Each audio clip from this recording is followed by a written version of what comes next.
because I know there's so many people that have the ability and just refuse to get off that couch, refuse to study a few more hours, refuse to go deeper, to go further. And that's where I gain the advantage. It's so easy to be great nowadays, my friend, because most people are weak. Most people don't want to go to that extra mile. Most people don't want to find that extra because it sucks. Laziness is rarely what people think it is. Most people imagine laziness as simple unwillingness to work, but the deeper truth is more uncomfortable. Laziness is not a lack of ability. It is a lack of internal confrontation. David Goggins speaks about this with brutal honesty. He describes a generation that is constantly entertained, constantly distracted, and constantly protected from pressure. And when a human being lives too long without pressure, something dangerous begins to happen. Discipline weakens, resilience fades, and comfort slowly becomes the highest priority. That is where laziness is born. It does not appear suddenly. It develops quietly through small decisions. The alarm clock rings and you negotiate with it. A task becomes difficult and you delay it. Responsibility appears and you postpone it. None of these moments feel catastrophic on their own, but over time they create a pattern, and patterns shape identity. The uncomfortable reality is that most people who describe themselves as lazy are not incapable. They are simply avoiding the discomfort that growth requires. Because effort exposes weaknesses. Discipline forces you to confront your limits, and responsibility removes the illusion that someone else will fix your life. Laziness, in many cases, is simply the refusal to face that truth. Goggins' message cuts deeper than typical motivation because he does not offer emotional comfort. He offers a mirror, and that mirror shows something many people avoid looking at: potential wasted through comfort. Because laziness is not just inactivity, it is the slow erosion of self-respect. Every time you promise yourself action and choose comfort instead, a small part of your credibility disappears. And eventually, the biggest problem is not that you are lazy. The biggest problem is that you stop trusting yourself. Well, I'm not prepared to start this business. I need to go back to business school. I need to learn more and more. Shut up and do it.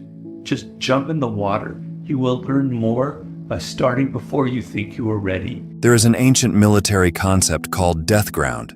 It means placing yourself in a situation where retreat is impossible. No escape, no comfort, no alternative but to move forward.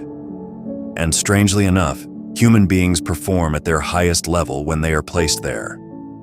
Because when the option to quit disappears, the mind stops negotiating. Laziness survives on negotiation. I'll start tomorrow. I'm just tired today. I'll get serious next week. Those sentences feel harmless, but they reveal something deeper. A person who still believes there will always be another opportunity to begin, another chance to correct things, another comfortable moment to finally become disciplined. But life rarely works that way. The people who break free from laziness usually reach a moment where the consequences of staying the same become heavier than the effort required to change. That moment forces a decision. And when that decision becomes serious enough, excuses lose their power.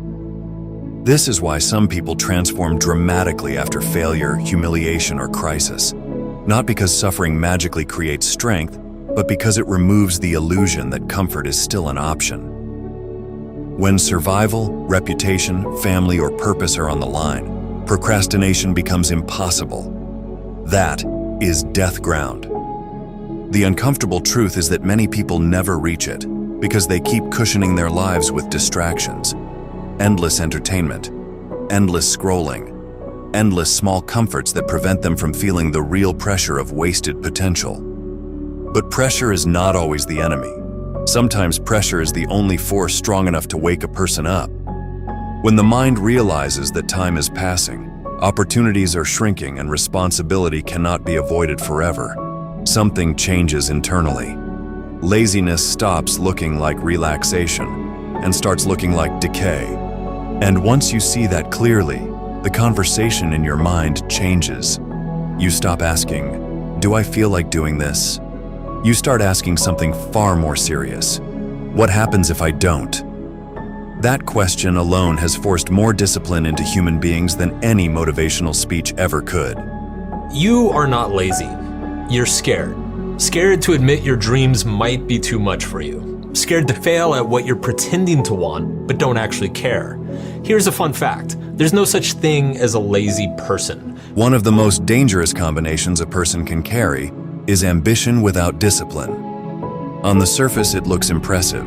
Someone talks about big goals, big plans, big dreams. They speak about the future as if success is already waiting for them. But when you look closer at their daily behavior, the actions do not match their ambition. And that contradiction slowly destroys a person from the inside. Because ambition creates expectation, you begin to imagine a higher version of yourself, stronger, more respected, more successful.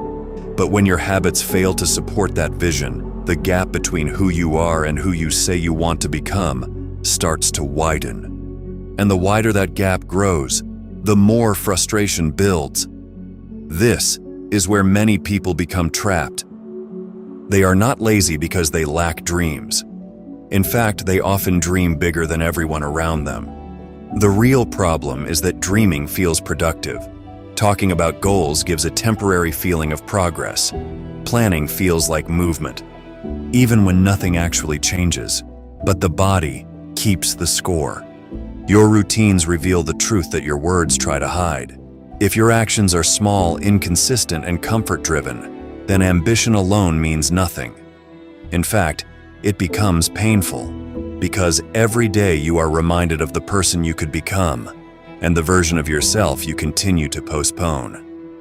That is why disciplined individuals are often quieter about their goals. They understand something most people eventually learn the hard way. Dreams are cheap, but habits are expensive. Anyone can imagine a better life. Very few are willing to build one through repetition, boredom, and uncomfortable effort. So the real question is not whether you are ambitious. Many people are. The real question is whether your daily behavior proves it. Because ambition without action eventually turns into regret, and regret is far heavier than discipline will ever be. We mentioned the concept known as death ground. It means placing yourself in a position where retreat is no longer an option. When survival demands action, hesitation disappears. When comfort is removed, discipline becomes unavoidable. Most people never place themselves in that kind of environment. Instead, they build lives filled with escape routes. If the work gets difficult, they rest. If progress feels slow, they distract themselves. If pressure appears, they look for comfort. And slowly, without realizing it, they train themselves to avoid the very conditions that create growth. Laziness thrives in environments where nothing is truly at stake. But the moment responsibility becomes real, something changes in a person. When your reputation is on the line, when your family depends on you, when failure carries consequences, the mind stops negotiating with comfort. Action becomes necessary. That is why disciplined individuals often create pressure on purpose. They commit publicly. They set standards they cannot easily walk away from. They build routines that demand consistency, not because it is easy, because it removes the option of laziness. The truth is simple, even if it is uncomfortable. Most people are not limited by ability. They are limited by the environments they allow themselves to live in. When comfort dominates your life, laziness becomes natural. But when responsibility dominates your life, effort becomes automatic. So if you are serious about defeating laziness, stop waiting for motivation. Create pressure. Remove the escape routes. Raise the expectations you place on yourself. Because the version of you that is disciplined, focused, and relentless is not waiting for a perfect moment to appear. That version appears the moment excuses stop being acceptable. And that moment can start today.